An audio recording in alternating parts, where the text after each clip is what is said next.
Ito aking ulam ngayon. Pinangat na dilat na isda. Dilat daw ang tawag dito. Malaman kasi ito kaya gusto ko siya. Tsaka walang tinik masyado. Tsaka syempre, mura-mura. Marunong na tayo mag-tip-fed. Yan. Ang ilalim nito guys, nilagyan ko na maraming kamatis. Nagpisa ako ng, putol-putol ako ng sili.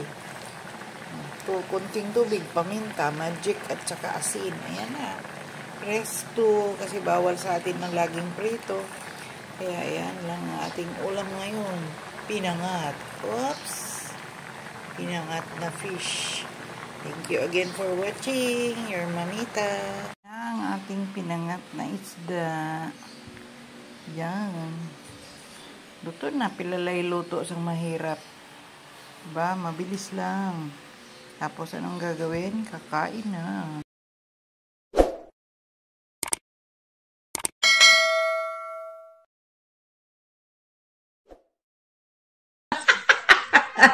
Welcome to my world. Welcome to my channel.